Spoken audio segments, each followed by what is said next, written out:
Yeah, not no more. Get a little bigger, working out, put some muscle on, which I've been waiting to do. How's the I've been feet? going. It's been good. I feel good. I feel way bigger, stronger. So last week you put out a little cryptic tweet. I think we understand.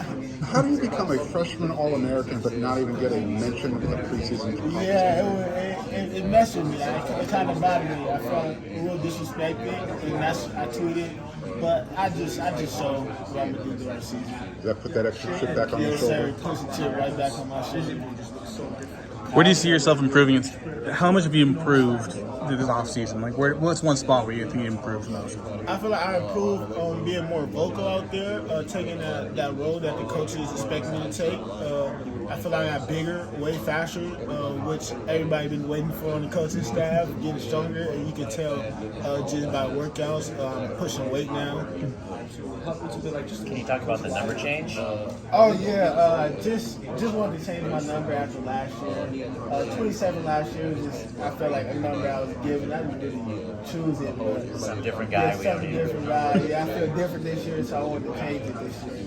Any special reason you wear 7? Nah, no special reason, just lucky number 7. A lot of great USC safeties have worn that number. Yes, sir. So you have no shortage of wide receiver talent, which means good reps for you. Also means a lot of challenges for you. Yes, sir. Talk about the process of going up against those guys. Our receiver core, great all across the board, every last one of them. I feel like they push us every single practice. Even the weight room, we all compete still, see stronger. So we're just out there competing all the time, pushing each other. And I think that's going to help the DBs and help the receivers. So I feel like we got the best receiver core, and we're not going to see a receiver core like that the whole year. What's stood out going against Jordan Addison? Jordan. Everything you see on paper is all the highlights. He's that guy. Like, in practice, he's the same guy. Coach Riley said that Jordan is a big film study guy. Have you noticed that about him? Does he approach that? Well, we really don't get this. Like, we don't watch film with him. I don't really know what he do off the field. So Okay. yeah, I don't know. Who's the biggest film guy in your room? On defense, I would say me and Xavier, we always watch the film. Us two are the two top safeties and like on the top of the defense. So we're always in there watching film with each other just to make each other's job easier. And what stood out about your spring film? Spring, I feel like in the spring we was just out there. I was out there getting used to the defense, the new defense, trying to adjust and just get used to it. So I would say my spring, it was all right. I didn't want it. It didn't go how I wanted it to be, but I feel like I did all right. Do you expect to be playing faster starting tomorrow? Yeah, Starting of right course. away? Yeah, tomorrow I feel like I'm going to be playing way faster, knowing the defense now, way comfortable. I've been practicing over a month, so I feel like I'm going to have a good fall camp. How fast do you think you can play at 7 a.m.? Real fast. Hey, it shouldn't matter what time it is. They tell us we got a game at 7 a.m. There's no excuses. We should get up and play. Pac-12 Media Day, Caleb had mentioned that you kind of geeked him into an interception. Do you remember that play? Yeah. Me and Calen, we always going at it, always talking trash to each other just to get each other going. So yeah, it was a play with Mario Williams. He was running across the field, and I came from the other half, the other side of the field. And I beat Mario almost to the ball, and nobody see me. And Calen was like, he was shocked. So is that part of the game that's grown for you, is being able to read the play before it's actually developing? Or? Yeah, and me playing offense in high school, so I kind of know like what sometimes the receiver's gonna do. So he ran like a deep drag, and Caleb was rolling out, so I knew Mario was gonna go up the field, like towards the end zone. So I kind of like just beat him to the spot and got there before the ball even got there. So yeah. Is that a play you could have made a year back from now? I think so. It was just knowing the play, knowing what he was gonna do. So yeah, I believe so. Are you being asked to do a significantly different job in Coach Prince's defense than you were last year, or is it pretty similar? Pretty similar, same, just do whatever they ask me to do. So nothing different. I just meant positionally in terms of how they're using you. Is that No, it's the same. It's the same. Have you stuck at safety? Have they done any reps with you at corner like kind of did last year? Straight safety? Okay. Safety right now. We let the corners take care of that. Okay.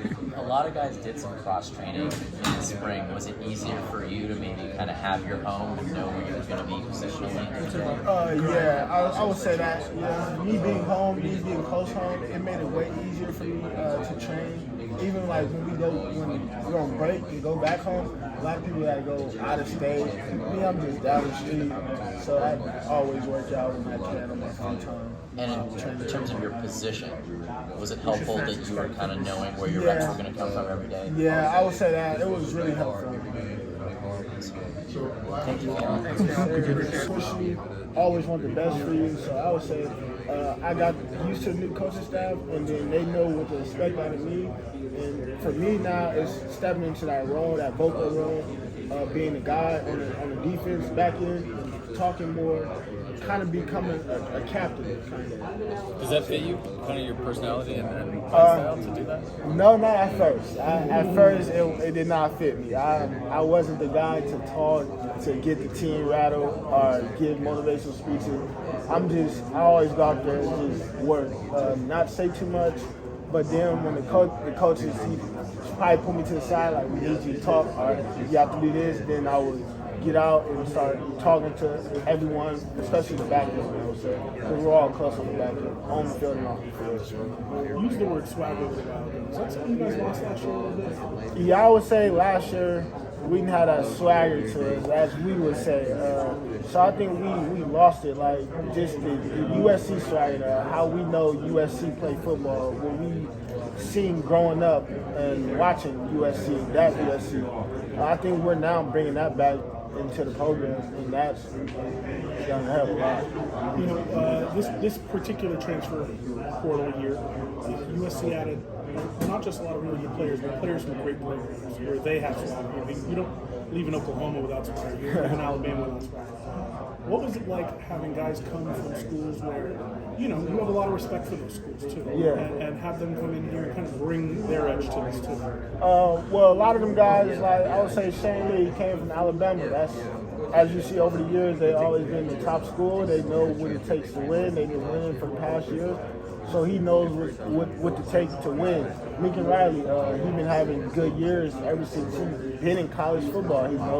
He knows what it takes to win. So everybody knows what it takes to win, and that's our goal here. From us last year having I would say a terrible year in my books, in everybody's books, I would say. Not a terrible year, but I would say now we know what to do, and we're trying to change it. We're trying to change that. Is there a moment during spring ball, during the off season, whatever, where you just kind of looked around at your surroundings, at your teammates, whatever, and said, "This feels different. This is not just a different group, but like even the guys who were here have a different energy." I would say in the beginning of the spring, with all the transfers and new transfers coming in, I would say you see that competitive side out there. We compete, everybody out there competing from the offense and defense, especially the receiver corps. We have a crazy receiver corps on paper, and on the field, it shows that they're what everybody say they are. So I would say that helped a lot. I would say. When you go against those guys, you know, for the summer, your beats and stuff, is there a guy that you wanted, you know, to cover and to go against that you appreciate competing against? I would say the only guy I really didn't get to cover or haven't seen was Jordan Addison. He's more, we have him on the outside more, so when I'm covering people, I'm covering the slot most of the time, so I didn't get to cover him, and we didn't get to practice with him in the spring because he came in, but everybody else been here since the spring, but with Jordan Addison, you could tell he's that guy on paper, like, he's that same guy on the field, he's catching everything, routes crispy, he's a great player, and you can see that. You guys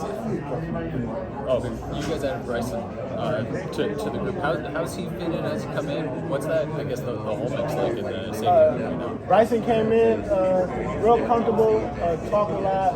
He came in and he talked about how it was at Ohio State, which is another winning program who's a top scorer over the years, and he brings something else to the table. He's more of a captain too. He goes out there, he's vocal always.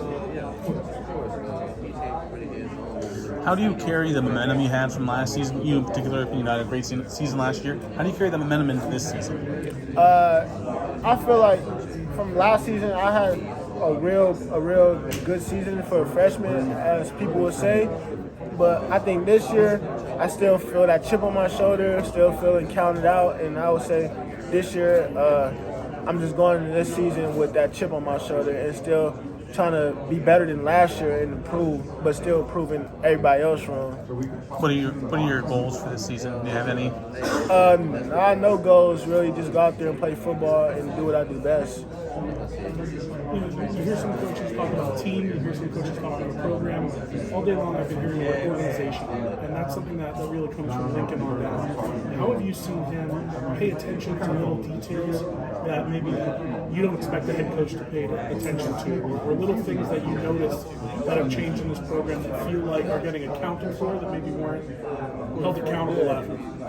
The word organization, we use that a lot. It's keeping everybody accountable, from the coaching staff to GAs to nutritionists to the water girls or the water boys.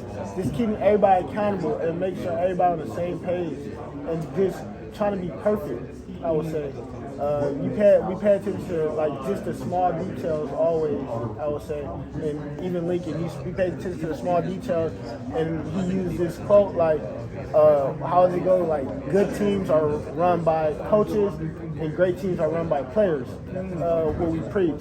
So I would say now players, we're trying to take that role and being leaders and taking over, because we're the ones out there playing football. At the end of the day, they're just giving us the game plan to go out there and succeed, and it's our job to go out there and do the game plan. That kind of ownership, is that something that you noticed early, maybe even in spring ball, where just like some of the older veterans who last year, I don't know if you particularly caught them slacking off, feeling bad, particular whatever one day, but are you seeing that ownership a little bit more? Yeah, I would say I see the ownership a lot more. I wouldn't say last year the older guys were slacking off. It just, I don't know, the way the season went, it was kind of a roller coaster from the beginning with, losing our head coach second game of the season, which hurt a lot of people in the locker room, and what made people happy on the outside, but they don't really know what goes on in the locker room and what goes on the field. So I would say last year we had a real roller coaster. No excuse on why we was losing, but it's still like I said, going back to the swagger, we kind of lost our swagger, that motivation, and I would say now this year we all we have a chip on our shoulder. Everybody you see on paper, people say we're overrated, all that, and we don't pay attention to none of that. We just gonna go out there and prove everyone wrong. That's our goal. It's a little off topic. Has Taj cooked for you? Nah, Taj